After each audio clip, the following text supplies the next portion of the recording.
कई बार तो मेरे पास ऐसे कपल्स आए हैं जिनको इवन कुछ महीने बाद ही शादी के किसी ने बोल दिया, किसी रिलेटिव ने, किसी आस पड़ोस ने, अरे उसकी शादी तो तुमसे पहले हुई थी, उसको तो प्रेगनेंसी हो गई, तुम्हें क्यों नहीं हुई अभी तक।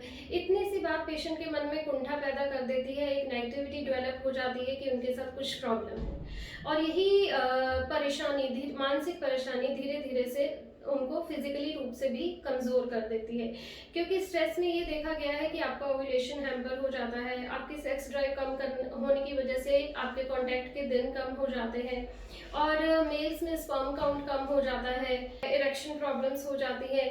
इसके अलावा फीमेल्स में डिलेड पीरियड्स की प्रॉब्लम देखी गई है स्ट्रेस के साथ, और कई बार प्रोलैक्टिन लेवल बढ़ जाता है जिसकी वजह से एंडोमेट्रियम जो बच्चेदानी की झिल्ली होती है वो अच्छे से नहीं डेवलप हो पाती है।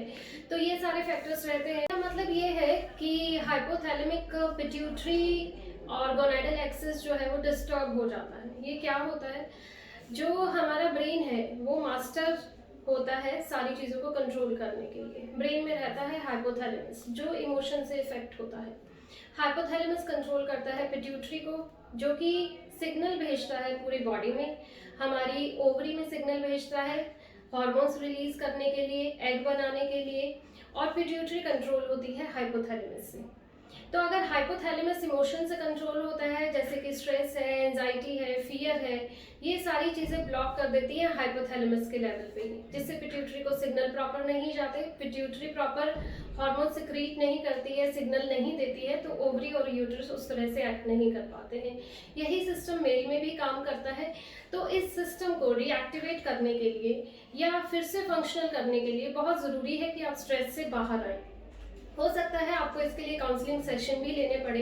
मैं आपको एक एग्जांपल देती हूँ। मेरे पास एक कपल आ रहा था जिनके कि सारे टेस्ट नॉर्मल थे। यंग कपल था जिसमें कि हस्बैंड 14 आवर्स ड्यूटी कर रहा था और हस्बैंड वाइफ सिर्फ डॉक्टर की एडवाइस जो ओव्यूलेशन के टाइम होते हैं उस पर कॉन्टैक्ट बना रहे थे। 5 साल उनकी शादी को हो गए थे। इसके अलावा वो आपस में कॉन्टैक्ट भी नहीं बना पाते थे। फिर उन्होंने IUI ट्राई किया और लास्ट में वो कह रहे थे कि हमें IVF के लिए जाना है। उनको हमने साइकोलॉजिकल काउंसलिंग दी और काउंसलिंग के 6 महीने बाद ही वो अपने आप नेचुरली कंसीव कर गए, जो कि कपल 5 साल से कंसीव नहीं कर पा रहा था। तो इतना स्ट्रेस का हमारे लाइफस्टाइल में मेजर रोल रहता है। आपको भी अपनी लाइफ में पहचानना है स्ट्रेस का कोई पॉइंट। अगर आपका पार्टनर ज़्यादा ड्रिंक और स्मोक करने लग गया है, अगर आपका या पार्टनर का सेक्स में इंटरेस्ट कम हो गया है, अगर आपके स्लीप साइकिल में चेंजेस आ गए हैं, अगर आपका किसी काम में मन नहीं लगता है, आप उखड़े उखड़े रहते हैं, तो हो सकता है ये सब स्ट्रेस के फीचर्स हो। अगर आप ज़्यादा खाने लग गए हैं या कम खाने लग गए हैं, आपका वेट बढ़ता जा रहा है या कम होता जा रहा है, ये भी स्ट्रेस को शो करता है। इनफर्टिलिटी एक बीमारी की तरह है जो अंदर ही अंदर आपको मानसिक और शारीरिक रूप से बीमार कर देता है, कमज़ोर कर देता है। इनफर्टिलिटी से जूझता हुआ इंसान खुल के अपने फ्रेंड्स और रिलेटिव से भी बात नहीं कर पाता। उसको लगता है कि ये उनको it makes them less feminine और लेस मैस्कुलिन। जो हीन भावना इसके साथ जुड़ी होती है उसकी वजह से वो अंदर ही अंदर घुटन महसूस करता है। इवन लोग डॉक्टर से भी अपनी परेशानी पूरी तरह से शेयर नहीं कर पाते हैं।